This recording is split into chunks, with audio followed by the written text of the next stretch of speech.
Physics solution में आपका स्वागत है। हमारा ये चैनल हिंदी माध्यम में पढ़ने वाले विद्यार्थियों के लिए है। आप यूपी बोर्ड से हो, राजस्थान बोर्ड से हो, बिहार बोर्ड से हो, जिस बोर्ड से भी हैं आप हमारे चैनल के माध्यम से पढ़ सकते हैं। और आज से हम स्टार्ट करेंगे अपनी क्लास 12th का पहला चैप्टर, पहली यूनिट का, जिसका नाम है स्थिर वैद्युतिकी और चैप्टर का नाम है हमारा वैद्युत आवेश तथा वैद्युत क्षेत्र। देखिए हम लोग क्लास 11th और 12th में फिजिक्स में क्या पढ़ते हैं। देखिए हम लोग पढ़ते हैं द्रव के, और द्रव के दो गुणों के बारे में पढ़ते हैं हम लोग। पहला गुण होता है इसमें द्रव्यमान का, और दूसरा जो गुण है वो उसमें होता है आवेश का। ठीक है, किसी भी द्रव का मतलब होता है कोई भी वस्तु, उसके अंदर दो गुण होते हैं। पहला गुण द्रव्यमान और दूसरा आवेश का। द्रव्यमान वाला जो गुण होता है वो हम फर्स्ट ईयर में पढ़ लेते हैं, क्लास 11th में। ठीक है, ये हमने क्लास 11th में इसके बारे में हमने डिस्कस कर लिया है। जो आवेश वाला गुण है ये हम पढ़ेंगे क्लास 12th में। ठीक है, क्लास 12th में पढ़ेंगे इसको। तो समझते हैं आवेश क्या होता है, और इस यूनिट में हमें आवेश के बारे में आखिर क्या पढ़ना है। ठीक है, क्लास 12th की फिजिक्स में हमें टोटल जो पढ़ना है वो क्या पढ़ना है, आवेश के बारे में। द्रव्यमान के बारे में हम क्लास 11th में पढ़ते हैं। ठीक है, तो सबसे पहले हम ये समझते हैं कि स्थिर वैद्युतिकी में क्या पढ़ना है। देखिए स्थिर वैद्युतिकी को अगर हम बोले तो स्थिर वैद्युतिकी जो होती है वो दो शब्दों से मिलकर बनी है। स्थिर का मतलब होता है रुका हुआ, स्थिर का मतलब रुका हुआ, और वैद्युतिकी का मतलब क्या होता है, आवेश। मतलब फिजिक्स की वह ब्रांच जिसमें स्थिर आवेश का अध्ययन किया जाता है। स्थिर आवेश बोले तो रुका हुआ आवेश। ठीक है, तो इसमें क्या लिखेंगे, भौतिक विज्ञान की वह शाखा, भौतिक विज्ञान की वह शाखा जिसके अंतर्गत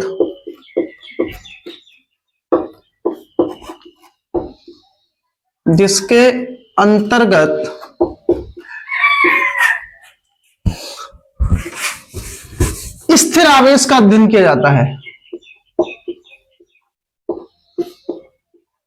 कैसे आवेश का, स्थिर आवेश। स्थिर का मतलब होता है रुका हुआ,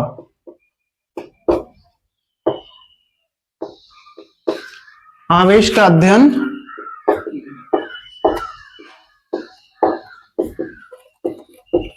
किया जाता है, उसे स्थिर वैद्युतिकी कहते हैं।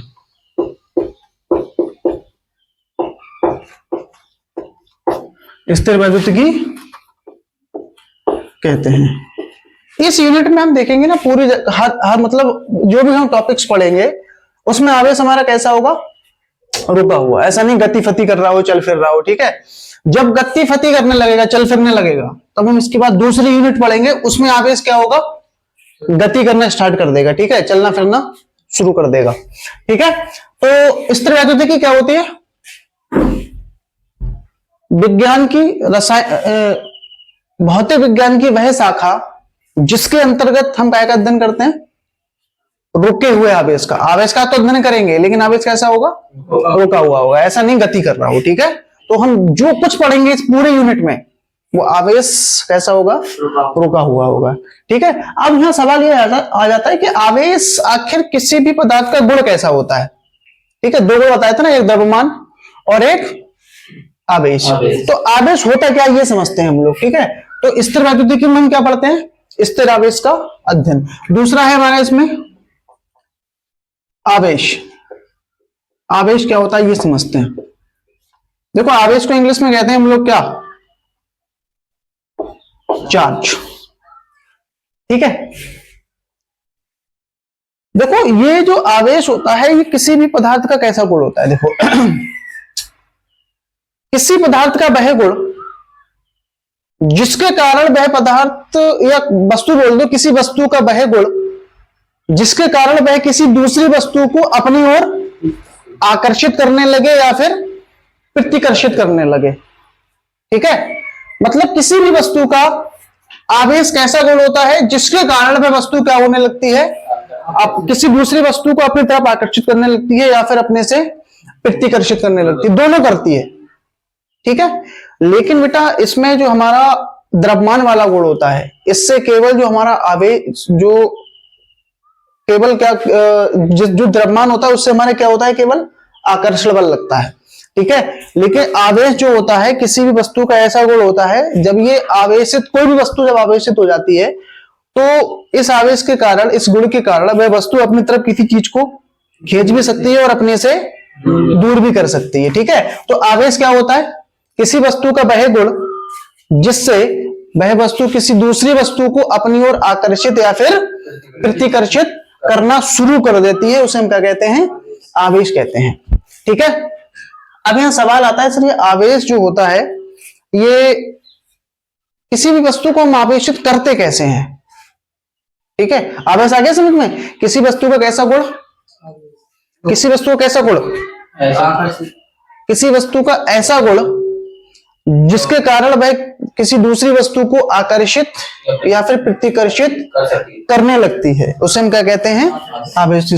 तो डेफिनेशन लिख लोगे इसकी या बोल दूं, चल मैं लिख देता हूं यहां, ठीक है। किसी वस्तु का वह गुण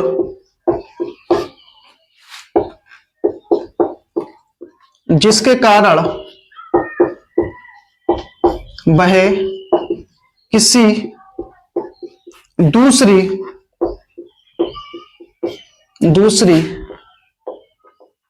वस्तु को क्या चीज, आकर्षित या प्रतिकर्षित, आकर्षित या प्रतिकर्षित करने लगती है, ठीक है, ठीक। अब हम समझते हैं सर आवेश आता कैसे है किसी वस्तु पर, ठीक है। देखो बेटा हम लोग दिन भर में कई बार चीजों को आवेशित करते हैं, लेकिन आप उस पर ध्यान नहीं देते हो। जैसे जब हम कभी बाल काटते हैं, बाल रूखे हों और कंघा जैसे हम मारते हैं, तो कभी कभार कैसा होता है, रूखे बालों पे होता है, कभी कभार क्या होता है, जैसे हम कंघे को बालों के पास लेके जाते हैं तो कंघे की तरफ बाल क्या होते हैं, खींचने लगते हैं, ठीक। तो होता क्या, जैसे हम कंघे को अपने बालों पर रगड़ते हैं तो जो कंघा होता है उसमें क्या आ जाता है, आवेश। और जब किसी वस्तु पर आवेश आ जाता है तब वो क्या करती है, किसी दूसरी वस्तु को अपनी तरफ आकर्षित या प्रतिकर्षित करने लगती है, ठीक है। तो ये होता है आवेश। तो बाल हम लगभग रोज ही काटते हैं, तो कंघा जब रगड़ा जाता है ना बालों में, तो कंघा क्या हो जाता है, आवेशित हो जाता है, ठीक है। और जो कि क्या करता है, बालों को अपनी तरफ खींचने लगता है, ठीक। तो वो जो कंघा अपनी तरफ बालों को खींच रहा है वो किस गुण के कारण, आवेश गुण के कारण, ठीक है। या फिर आपने ऐसा भी देखा होगा, जैसे हम क्या करते हैं, किसी चीज को हाथ पे रगड़ते हैं और कोई छोटी सी चीज या कागज का टुकड़ा वगैरह उसकी तरफ लेके जाते हैं, तो कागज का टुकड़ा क्या होता है, उसकी तरफ खींचने लगता है, ठीक है। कोई स्केल वगैरह को आप उसको हाथ पे रगड़ना और एक छोटा सा कागज का टुकड़ा लेके करना, तो क्या होगा, कागज का टुकड़ा क्या होगा, उस स्केल की तरफ खींचने लगेगा। तो ऐसा क्या होता है, जैसे हम उसको रगड़ते हैं तो वो क्या होता है, आवेशित हो जाता है। और जब कोई भी चीज जब आवेशित हो जाती है तो किसी दूसरी चीज को क्या करती है, अपनी तरफ प्रतिकर्षित या आकर्षित करने लगती है, ठीक है। बात आ गई समझ में। तो क्या होता है, आवेश किसी वस्तु का वह गुण जिसके कारण वो किसी दूसरी वस्तु को क्या करेगा, अपनी तरफ पकड़ के खींचेगा, मतलब आकर्षित करेगा या फिर प्रतिकर्षित। लिखो इसमें आवेश को इसे Q या कैपिटल Q से प्रदर्शित करते हैं। आवेश को कैसे लिखते हैं बेटा, Q या फिर कैपिटल Q से, ठीक। यहां से Q से प्रदर्शित करेंगे या कैपिटल Q से प्रदर्शित करेंगे, सही है। हमारी राशि कैसी है बेटा, या तो सदिश हो सकती है या फिर अदिश। तो आवेश हमारी कैसी राशि होती है, आवेश होता है ये हमारा अदिश। कैसा होता है, अदिश। अदिश राशियां क्या होती हैं? वे राशियां जिसमें केवल परिमाण होता है, दिशा नहीं होती है, तो ऐसी राशियां क्या कहलाती हैं? अदिश राशियां। ठीक है, इसकी विमा क्या होगी? इसकी विमा होगी बेटा इसकी 80। क्या होगी विमा इसकी? 80। ठीक, अब इसके मात्रक वगैरह देख लेते हैं। मात्रक उत्तर क्या होते हैं इसके?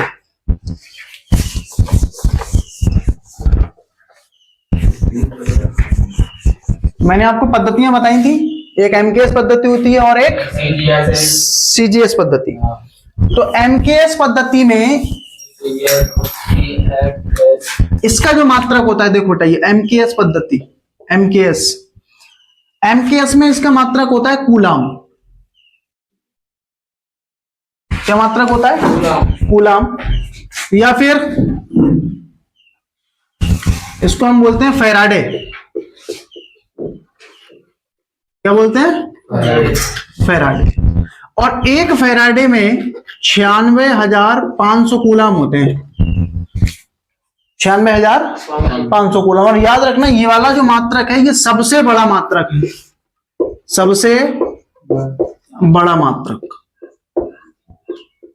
आवेश का सबसे बड़ा मात्रक होता है ये फैराडे, जिसमें 96,500 कूलाम एक फैराडे में होते हैं। ठीक है, अच्छा सुन लो पहले, ये जो कूलाम है ये भी हमारा बहुत बड़ा मात्रक है आवेश का। ठीक है, लेकिन किसी भी वस्तु पर जो आवेश आता है ना, आवेश, वो माइक्रो की फॉर्म में हम लोग मेजर करते हैं। माइक्रो का मतलब समझते हो क्या होता है? जैसे माइक्रो का मतलब ये होता है, माइक्रो को हम लिखते हैं ऐसे। एक माइक्रो का मतलब होता है 10 की पावर -6। माइक्रो का मतलब क्या होता है? 10 की पावर -6। देखिए माइक्रो ये कोई मात्रक उत्तरक नहीं है। ठीक है, जैसे एक दर्जन में कितनी चीजें होती हैं? 1 सैकड़े में 100। ऐसे बेटा एक माइक्रो में, माइक्रो को ऐसे लिखते हैं। ठीक है, 10 की पावर कितना होता है? -6। अब अगर माइक्रोमीटर है तो 10 की पावर 6, 10 की पावर -6 मीटर। अगर माइक्रो कूलाम है तो 10 की पावर -6 कूलाम। तो माइक्रो का मतलब क्या होता है? 10 की पावर -6। ऐसे हमारा होता है इसमें नैनो, नैनो को लिखते हैं एन से। ठीक, और इसका मतलब होता है 10 की पावर -9। ठीक, और उसके बाद फिर होता है पीको, 10 की पावर -15। माइक्रो कूलाम होगा 10 की पावर -6, नैनो कूलाम होगा 10 की पावर -9, और पीको कूलाम होगा 10 की पावर 12 होता है। ये कितना होता है यहाँ पर? ये 12 होता है। ठीक है, तो जब हम आगे न्यूमेरिकल वगैरह कर रहे होंगे तो आपको ये पता होना चाहिए कि माइक्रो का मतलब क्या है? 10 की पावर -6, नैनो का मतलब, और पीको का मतलब 12। ठीक, ये आपको पता होना चाहिए। अगर ये नहीं पता होगा तो फिर न्यूमेरिकल हिलाने में दिक्कत होगी। ठीक है, तो ये हमारे दो मात्रक होते हैं कौन सी पद्धति में? एमकेएस पद्धति है। इसी को क्या बोलते हैं? एसआई पद्धति। ठीक है, तो ये कूलाम के आवेश के मात्रक है कौन से पद्धति में? एमकेएस। अब देखते हैं इसके सीजीएस पद्धति के, इसको भी नोट कर लेना। एक सीजीएस पद्धति, देखिए सीजीएस पद्धति में एक इसका मात्रक होता है EMU, जिसका पूरा नाम होता है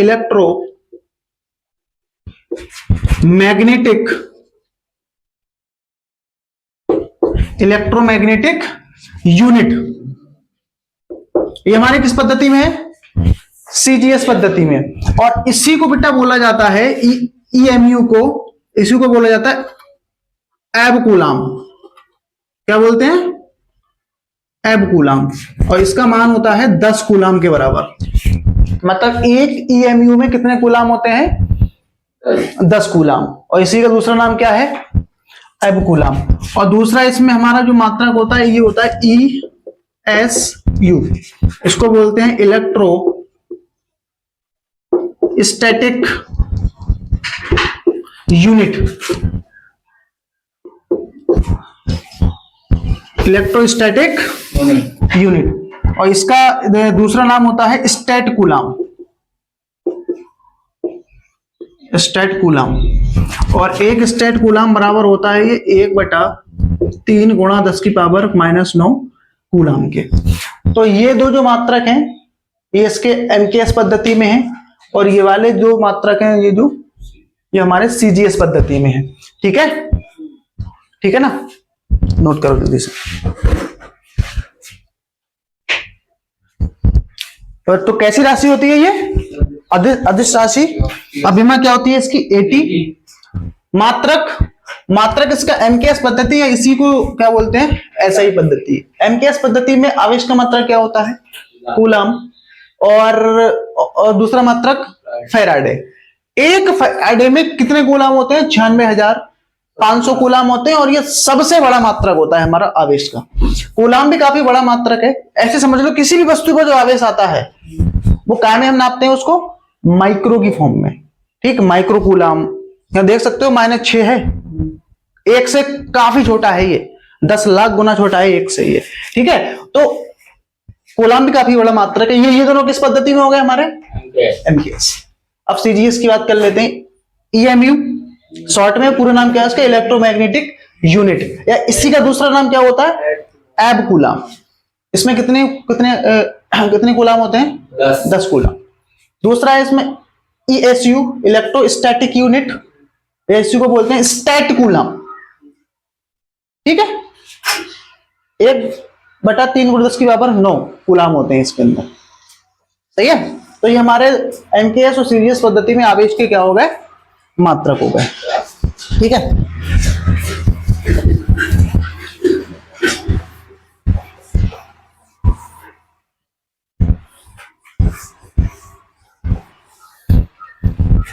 देखो बेटा, जो भी चीज बनती है ना वो 3 कणों से मिलकर बनी होती है। कितने कणों से मिलकर?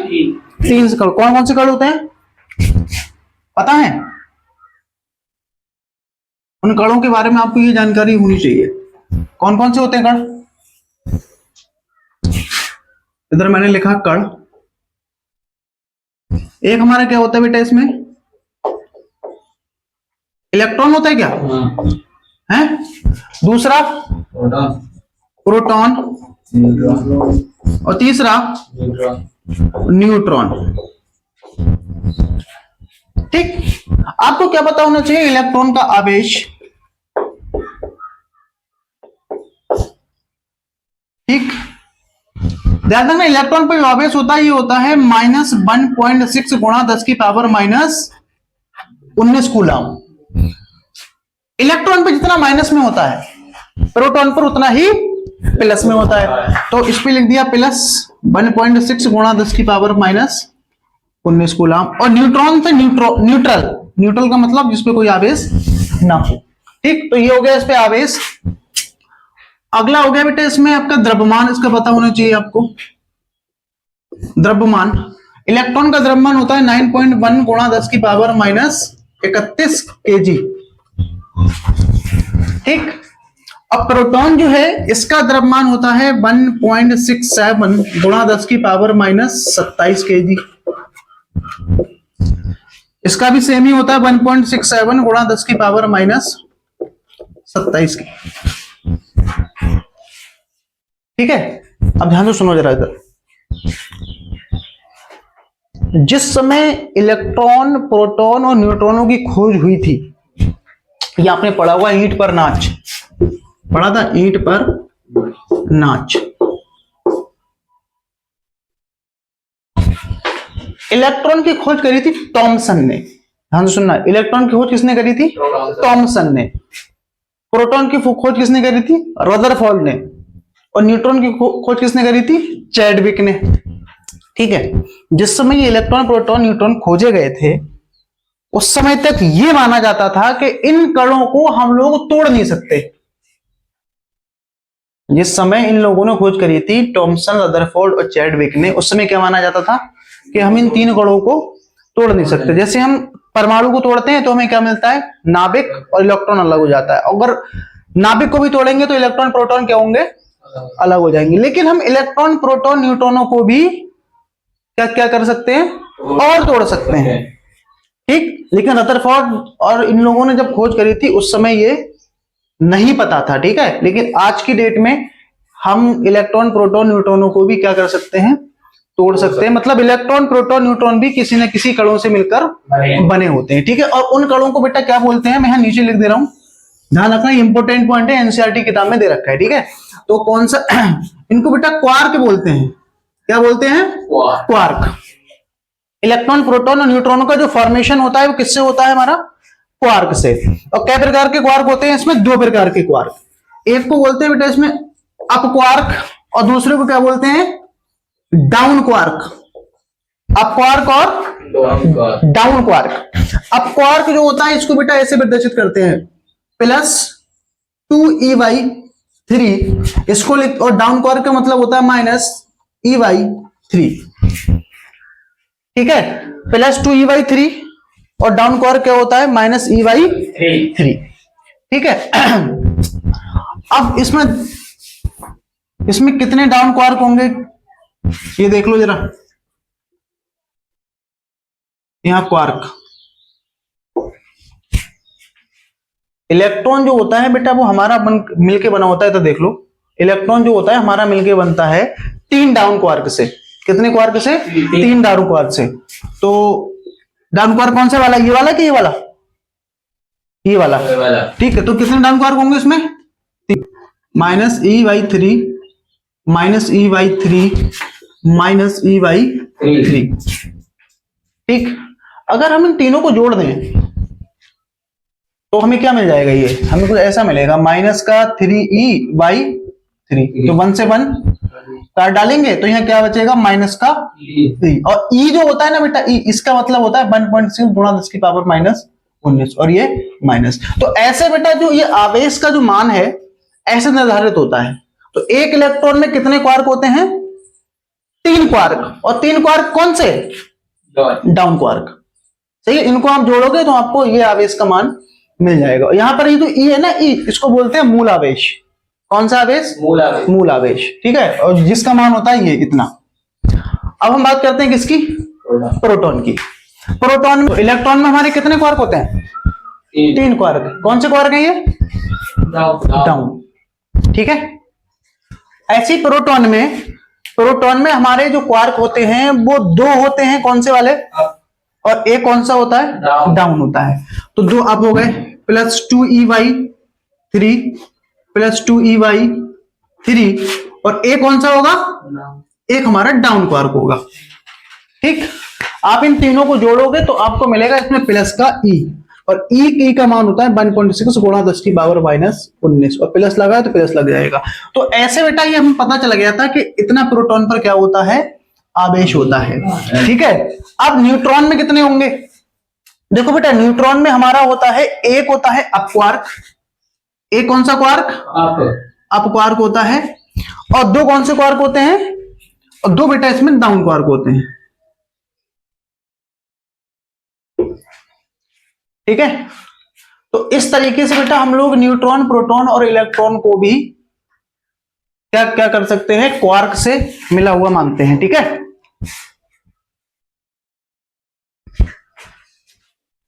चलिए अब डिस्कस कर लेते हैं आवेश के प्रकार। आवेश के प्रकार,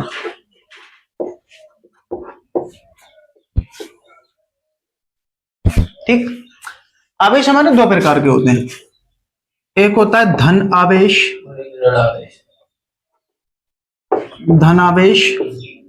और दूसरा ऋण आवेश।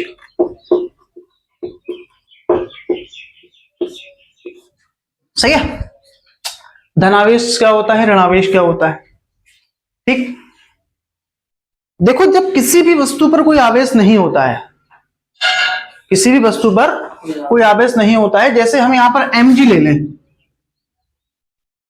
ठीक है। Mg मैग्नीशियम होता है, तो इसका परमाणु क्रमांक होता है 12, परमाणु भार होता है इसका 24, ठीक। जब किसी भी वस्तु पर कोई आवेश नहीं होता है, जब किसी वस्तु पर कोई आवेश नहीं होता है, तब उस समय उसमें प्रोटॉन की संख्या, किसकी संख्या? प्रोटॉन की संख्या और इलेक्ट्रॉन की संख्या क्या होती है? बराबर होती है। कब होगी बराबर? समानता, समानता मतलब होता है जब किसी भी वस्तु पर कोई आवेश ना हो। ठीक, अब इसमें ये उदासीन है, उसे हम क्या बोलेंगे, उदासीन। जब कोई आवेश नहीं होता है तब प्रोटॉनों की संख्या और इलेक्ट्रॉनों की संख्या आपस में क्या होती है, बराबर होती है। अभी हमने पढ़ा जो एक प्रोटॉन होता है इस पर आवेश होता है, ठीक, और इलेक्ट्रॉन पर माइनस इतना कूलाम का आवेश होता है। ठीक है, 12 प्रोटॉन तो इस पर कितना आवेश हो जाएगा, प्लस का 12 ई, है ना, प्लस का 12 ई, और ये 12 इलेक्ट्रॉन पर माइनस का 12 ई। जितना प्लस का उतना ही माइनस का, टोटल कितना हो गया, 0। मतलब कैसा होगा ये, उदासीन। ठीक है, धनावेश में बेटा क्या होता है, देखो धन आवेश में क्या होता है, आप यहां सपोज करो अभी आवेश कितना है, 0 है। हमने क्या करा, एक इलेक्ट्रॉन को निकाल दिया तो इलेक्ट्रॉन कितने रह जाएंगे, अब 11 रह गए इलेक्ट्रॉन। कितने रह गए, 11 रह गए। प्लस का तो 12 है, माइनस 11 हो गया। तो इलेक्ट्रॉन ने बढ़ाया कि निकाला, इलेक्ट्रॉन निकला। जब इलेक्ट्रॉन निकलेगा तब कैसा आवेश आएगा, धन आवेश। तो धन आवेश क्या होता है, मतलब इलेक्ट्रॉनों का निकलना। जब इलेक्ट्रॉन निकल जाता है तो कैसा बेटा वहां पर धन आवेश आता है। ठीक है, तो धनावेश किसे कहते हैं, इलेक्ट्रॉनों